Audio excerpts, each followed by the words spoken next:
வணக்கம். இன்றைக்கி ஒரு 1/4 கிலோ மட்டன் எடுத்து பிரியாணி செஞ்சு காட்ட போகிறேன். எப்பயும் நான் 1 கிலோ 2 கிலோ 3 கிலோன்னு செஞ்சுருக்கேன். இன்றைக்கி கம்மியாக உங்களுக்கு எப்படி செய்யணும்னு செஞ்சு காமிக்க போகிறேன். நான் ஒரு 1/4 கிலோ கறி மட்டன் எடுத்து ஒரு 150 கிராம் தயிரில் ஊற வச்சுருக்கேன். இப்போ தென் ஒரு உலக்கு அரிசி மட்டும் எடுத்து வச்சுருக்கேன். இது 1/4 கிலோவுக்கு கொஞ்சம் கம்மி தான் இருக்குது. தக்காளி சின்ன தக்காளி ஒரு பொடி தக்காளி ஒரு 3 தக்காளி கட்டி வச்சுருக்கேன். பெரிய வெங்காயம் ஒரு 2 பெரிய வெங்காயம் கட்டி வச்சுருக்கேன். பச்சை மிளகாய் 3 கட்டி வச்சுருக்கேன். இஞ்சி பூண்டு பேஸ்ட்டு ஒரு 20 கிராம் எடுத்து வச்சுருக்கேன். மல்லிப்பூ அதில் இருக்கிறத வச்சு போட்டிருக்கேன். கடலெண்ணெய் ஒரு 50 கிராம் ஊற்ற போகிறேன். நெய் ஒரு 2 ஸ்பூன் ஊற்ற போகிறேன். இது மிளகாய் தூள் ஒரு 1.5 ஸ்பூன் எடுத்து 1 டேபிள் ஸ்பூன் 1.5 ஸ்பூன் எடுத்து வச்சுருக்கேன். அப்புறம் பிரியாணி வாசனை பொடிகள் ஒரு 1/2 ஸ்பூன் எடுத்துருக்கேன். அடுத்து மல்லித்தூள் 1 ஸ்பூன் எடுத்துருக்கேன். பிரியாணி 2, சோம்பு கொஞ்சம், கல்பாசி கொஞ்சம் எடுத்து வச்சுருக்கேன். நெய் ஒரு டேபிள் ஸ்பூன் எடுக்கிறேன்.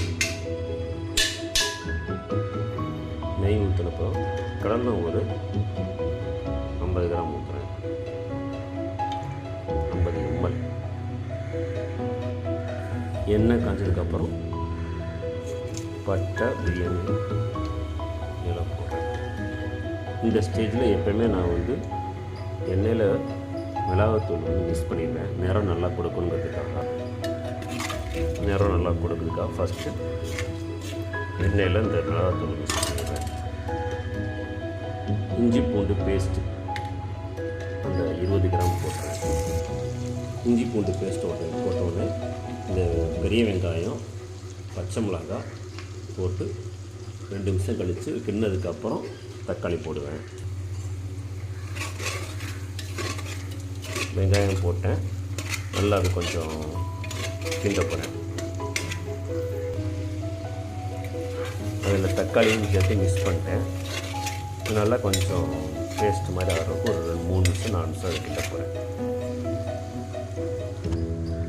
இந்த ஸ்டேஜில் அந்த பிரியாணி வாசனை பொடியும் மல்லித்தூள் மிக்ஸ் பண்ணிடுறேன். தேவையான அளவு உப்பு கொஞ்சம் சேர்த்துறேன். இந்த ஸ்டேஜில் ஏற்கனவே தயிரில் ஊற வச்ச மட்டனை மிக்ஸ் பண்ண போகிறேன். எப்பயும் மட்டனை வேக வச்சு சூப் வச்சுட்டு அப்புறம் தான் மிக்ஸ் பண்ணுவோம். இன்றைக்கி தான் ஃபஸ்ட் டைம் ட்ரை பண்ண போகிறேன். ஒரு 1/4 கிளாஸ் தண்ணியும் அந்த ஏற்கனவே தயிரில் மட்டனை தயிரில் ஊற வச்சுருந்தேன். ஒரு 100-150 தயிர் ஊற்றிருந்தேன். அதோட 1/4 கிளாஸ் தண்ணி மிக்ஸ் பண்ணி இப்போ மூடி போட்டு வெயிட் போட்டு விசில் விட போகிறேன்.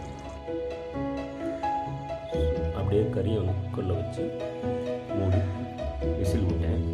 அது ஏற்கனவே தயிர் கொஞ்சம் 1/4 கிளாஸ் தண்ணி ஊற்றுறதுனால எண்ணெய் இருந்தது ஒரு கிளாஸ் தண்ணி இருந்துச்சு. இப்போ ஒரு உலக்கு அரிசினால் 2 பங்கு தண்ணி ஊற்றுறோம். இப்போ நான் எக்ஸ்ட்ரா ஒரே ஒரு கிளாஸ் தண்ணி மட்டும் ஊற்றினேன். தண்ணி ஊற்றுறப்ப ஏற்கனவே இப்போ பிரியாணி அரிசியை நல்லா களைஞ்சி தண்ணி வெளியே வச்சுருக்கேன். இப்போ கொய் வந்ததுக்கப்புறம் சேர்த்தா போதும்.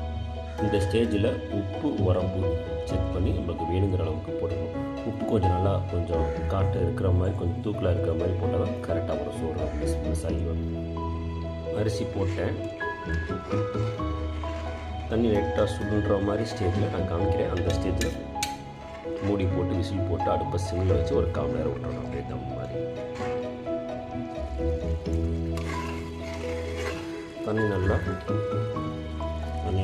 தண்ணி நல்லா சுண்டிடுச்சு. இந்த ஸ்டேஜில் குக்கரை மூடி வெயிட் போட்டு சிம்மில் வச்சிட்டேன். ஒரு 1/4 மணி நேரம் அப்படியே சிம்லேயே இருக்கணும். அதுக்கப்புறம் இறக்குன பிறகு பார்க்கலாம். இதே நல்லா டேஸ்ட்டாக வந்தது. மட்டன் பீஸ் நல்லா இருக்குது.